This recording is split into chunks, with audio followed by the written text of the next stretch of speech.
تو مرید غوث پاک کا غوث پاک کے شامیانہ قدرت کے نیچے ہے اور ہمیشہ ان کی نگہبانی میں ہے، نگرانی سے کبھی باہر نہیں. اس لیے فرماتے ہیں کہ میرے مرید کسی دشمن سے ڈرنے کی ضرورت نہیں ہے. سچے مرید بن جاؤ، یہ نہیں کہ بس زبانی مرید. زبانی جمع خرچی تو بہت سے لوگ کرتے ہیں، یہاں تک کہ زبانی طور پر تو کلمہ بھی بہت سے لوگ پڑھتے ہیں اور دل میں عزادیل کی محبت بھری ہوئی ہے. ہاں، مگر غوث پاک کا سچا مرید ہوگا، عاشق زار ہوگا تو فرماتے ہیں کہ میں مغرب میں رہوں وہ مشرق میں، پردہ کھل جائے تو میں پردہ چھپا دوں، اس کو بے پردہ نہ ہونے دوں. یہ غوث پاک رضی اللہ تعالی فرماتے ہیں کسی دشمن سے ڈرنے کی ضرورت نہیں. انا القتال انا السجاب، میں بہت تیز تلوار چلاتا ہوں اور بے دریغ قتل کر دیتا ہوں. یہ شان ہے. ایک مرتبہ سرکار غوث پاک کے ایک مرید آئے، زار و قطار روتے ہوئے عرض کرتے ہیں یا سرکار، آج میری جوان بچی چھت پر گئی اور وہاں سے اچانک غائب ہو گئی، پتہ ہی نہ چلا کہ کہاں گئی، اور میری چھت سے کسی کا گھر ملا بھی نہیں ہے کہ یہ سوچا جائے کہ اس پر سے کود کے ادھر کسی گھر فرار ہو گئی ہو. ہرگز نہیں. غوث پاک رضی اللہ تعالیٰ عنہ کو جلال آ گیا، فوراً طلب کیا جناتوں کے بادشاہ کو. جناتوں کا بادشاہ آیا، فرمایا میرے مرید کے ساتھ یہ حادثہ کیوں پیش آیا؟ میرے مرید کی لڑکی کو تمہاری قوم کا کوئی جنات اٹھا لے گیا ہے، وہ ابھی واپس آنی چاہیے. اب وہ بادشاہ کانپنے لگا، حضور گستاخی معاف، مجھے تھوڑی مہلت دیں، میں ابھی حاضر کر دیتا ہوں. اب وہ جنات پہنچا، ہر ملک کے جناتوں کو للکار کے بلایا کہ فلاں آدمی کی لڑکی اس کی چھت سے کون اغوا کر کے لے گیا، کون لایا؟ اب کوئی کچھ بول نہیں رہا ہے، نہیں پتا. پوچھا گیا کوئی غیر حاضر تو نہیں ہے؟ ہاں، ایک غیر حاضر ہے، پکڑ کے لاؤ اس کو. پکڑ کے لایا گیا.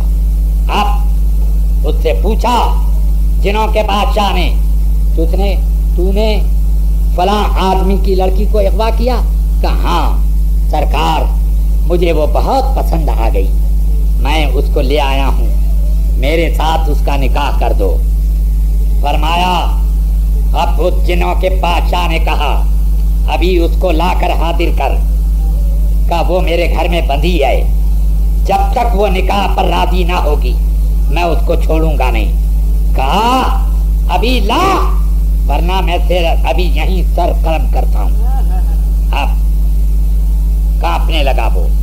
فرمایا جنوں کے بادشاہ نے پکڑ کر اس کو لے جاؤ، جہاں اس نے باندھا ہے وہاں سے اس لڑکی کو فوراً حاضر کیا جائے اور اس کو بھی ہتھکڑیاں پہنا کر لاؤ. اب دونوں حاضر کیے گئے. فرمایا سب کے سامنے اس کو قتل کر دو. اس نے کیسے اتنی بڑی خیانت کی؟ سارے جنات، سارے انسان شیخ عبد القادر کی حکومت تلے ہیں اور ہم بادشاہ ہو کر ان کی غلامی کرتے ہیں. یہ ہماری غلامی کر کے اتنی بڑی جرات کر سکتا ہے؟ اس کی سزا صرف قتل ہے، قتل کیا جائے.